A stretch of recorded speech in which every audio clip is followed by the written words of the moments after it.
Welcome to the local street. किला द्रावड़ अहमदपुर मशरकी तहसील पंजाब पाकिस्तान में एक किला है।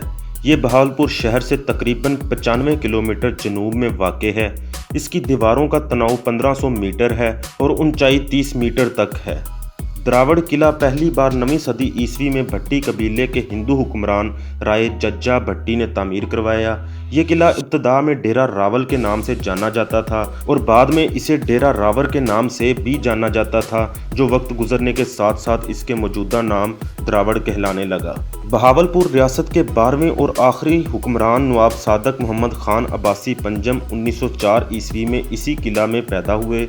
तारीखी एतबार से ये अहम किला सहराए चोलिस्तान के वस्त में एक बहुत बड़ा और मुतासर कुन ढांचा पेश करता है, लेकिन ये तेज़ी से ख़राब हो रहा है और इसके तहफ़्फ़ुज़ के लिए फ़ौरी तौर पर हिफाजती इक़दामात की ज़रूरत है। बहावलपुर का शुमार बरसगीर पाक व हिंद की खुशहाल रियासतों में होता था। 18वीं सदी के अवाइल से तकरीबन 2.5 सदियों तक यहाँ के हुक्मरान रहने वाले अब्बासी ख़ानदान ने एक तरफ दारुल खिलाफा बहावलपुर में पुरआसाइश महलात और बागात तामीर किए, तो दूसरी तरफ कॉलेज, हस्पताल, स्टेडियम, तफरीही मकामात और लाइब्रेरियाँ भी बनवाईं। अब्बासी ख़ानदान की मलकियत ये किला उर्फ़े आम में किला द्रावड़ के नाम से भी जाना जाता है, मगर आज़ाद रियासत बहावलपुर के आखिरी हाकम नवाब सर सादक मोहम्मद अब्बासी के नवासे साहबजादा कमरुज़्ज़मा अब्बासी का कहना है कि इसका असल नाम किला डेरावर है। किला डेरावर यूं तो किसी भी दूसरे किले की तरह ही है, लेकिन मीलों दूर ही से ये आपकी तवज्जो हासिल कर लेता है। इसके बिल्कुल सामने दिल्ली की मस्जिद की तर्ज पर बनी एक कदीम मस्जिद भी है, जो इसके हुस्न को 4 चांद लगाती है। तारीखी इमारतों की मानंद किला डेरावर में भी ये खसूसियत मौजूद है कि वक्त का पहिया रोक दे और आपको पीछे ले जाए और वापस लौटने में आपका पूरा दिन गुजर सकता है। किले की जानिब बढ़ें तो मस्जिद के अकब में बने एक दरवाजे से गुजरते हुए आप पीछ खाती इस कुशादा गुजरगाह पर पहुंचते हैं, जो आपको किले के अंदर लेकर जाती है। इसे कभी ईंटों से तामीर किया गया था। क़याम पाकिस्तान से कबल की आज़ाद रियासत बहावलपुर के आखिरी हाकम नवाब सर सादक मोहम्मद अब्बासी के नवासे साहबजादा कमरुज़्ज़मा अब्बासी इसकी देखभाल करते हैं। कमरुज़्ज़मा अब्बासी के मुताबिक किला डेरावर के पास से एक दरिया गुजरता था, जिसे घारा या हाकड़ा कहा जाता था। हिंदू, सिख, मुसलमान सब में मील मिलाप था। किले के बाहर आबाद लोगों में मुसलमान भी थे, हिंदू और सिख भी, मगर इनमें ऐसा मील मिलाप था कि मज़हब की तफरीक का मालूम ही नहीं होता था। मुसलमान और हिंदू सब एक ही गाड़ से पानी पीते थे। जब तक इसको दारुल खिलाफा की हैसियत हासिल थी, किला के बाहर बाज़ार और उमरा व अराकीन सल्तनत के मकानात वाक़ थे। ज़्यादातर आबादी किले की मगरबी जानिब थी, जिसमें हर शोबा से तल्लुक़ रखने वाले अफराद रहाइश पजीर थे। किले की मशरकी जानिब बारानी पानी के जमा करने के लिए तालाब और कुएँ बनाए गए थे।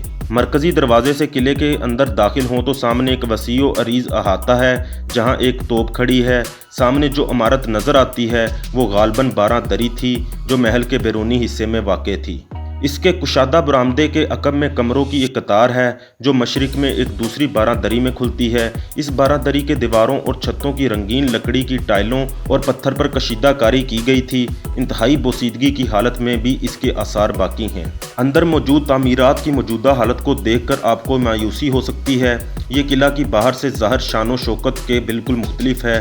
किला की निगरानी पर शाही ख़ानदान की तरफ से लोग मामूर किए गए हैं।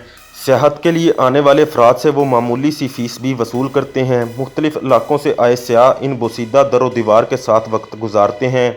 आपकी तरह वो भी सोचते होंगे कि किला में मौजूद कौन सी इमारत क्या थी और यहाँ के मकीन कौन लोग थे। मरकज़ी महल के मशरकी सिमत फ़ौजियों के लिए बैरकें और गोदाम वगैरह बनाए गए थे। यहीं एक जेल भी नज़र आती है। मगरबी सिमत से एक चबूतरे से सीढ़ियाँ नीचे उतरती हैं। इसके मुकाम के अलावा भी किले की इमारतों में ऐसे कई मुकामात मौजूद थे, जहां ज़ेरे ज़मीन सुरंगों को रास्ते जाते थे। अब वो मिट्टी से बंद हो चुके हैं। कहा जाता है कि किले में ज़ेरे ज़मीन सुरंगों का जाल मौजूद था। इसमें रेल की पटड़ियाँ कुछ अरसा पहले तक देखी भी जा सकती थीं। ख्याल है कि इनके ज़रिए किले के अंदर और बाहर खफिया रहकर सफ़र किया जा सकता था। यहाँ तक कि कोई सुरंग गालबन दिल्ली तक भी जाती थी। इस बारे में अभी किसी को इल्म नहीं, ना कभी किसी ने खुदाई करवाई और ना किसी ने देखा। किला की तर्ज तामीर वाज़ेह है कि नवाब यहाँ सुकूनत अख्तियार किए हुए थे। कमरुज़्ज़मा के मुताबिक बहावलपुर मुंतकिल होने से कबल 3 नवाब किला डेरावर में रहाइश पजीर रहे। इन्होंने आखिरी बार किला को सन 1955 में नवाब सर सादक मोहम्मद अब्बासी के दौर में आबाद देखा है, जब किला के अंदर 250 फौजी महाफिज जबकि बाहर 100 के करीब सिविलियन रहते थे। किले के बाहर छावनी थी, फौज की खाकी वर्दी और टोपी होती थी।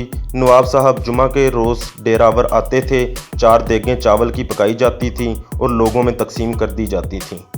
किला के अंदर नवाब साहब के आबाओ अजदाद की मज़ारात में 3 कब्रें हैं, वो इन पर हाज़िरी देते थे। जिन दिनों वो आया करते थे, डेरावर की आबादी 600 घरानों के लगभग थी। महल के वस्त में एक चबूतरा नुमा कमरा आपकी नज़र से छुप नहीं सकता, क्योंकि इसकी 2 मंजिलें हैं। कमरुज़्ज़मान के मुताबिक ये नवाब साहब की रहाइशगाह के तौर पर भी इस्तेमाल होता था। वो खुद ऊपरी मंजिल में रहते थे और नीचे फ़ौजी तैनात होते थे। महल के एक हिस्से में वो मुकाम मौजूद है जहां पर नए बनने वाले नवाब की दस्तारबंदी की जाती थी। कमरुज़्ज़मान के मुताबिक रवायत यह है कि इस मौका पर नए नवाब की ताजपोशी उसी रस्सी से की जाती है जो नवाब बहावल खान को किसी बुजुर्ग ने उस वक्त दी थी जब वो डेरावर को फतह करने आ रहे थे। अब्बासी ख़ानदान के पास किला डेरावर तकरीबन 3 दहाइयों से है, तो इससे पहले ये किसके पास था और किसने तामीर करवाया, इस हवाले से ज़्यादा मालूमात नहीं हैं। ताहम कमरुज़्ज़मान के मुताबिक जब अब्बासी दाऊद ने चोलिस्तान से बहावलपुर में इक़्तिदार संभाला तो डेरावर समेत चोलिस्तान के किले जैसलमेर के राजा के तसल्लुत में थे। ये सुनसान जगह पर वाक़ था और इसके चारों तरफ 18 मील तक आबादी नहीं थी। इस तक पहुँचना मुश्किल तसव्वुर किया जाता था। अहमदपुर शर्किया से ऊँटों और गधों पर फल और सब्ज़ी तरकारी लाई जाती थी जो तीसरे रोज़ पहुंचती थी। अगर दोस्तों आपको हमारी ये इन्फॉर्मेशन अच्छी लगी है तो हमारे इस चैनल को ज़रूर सब्सक्राइब करें और बेल आइकन को ऑन कर लें ताकि आप हमारी मज़ीद आने वाली वीडियोज़ को देख सकें। शुक्रिया।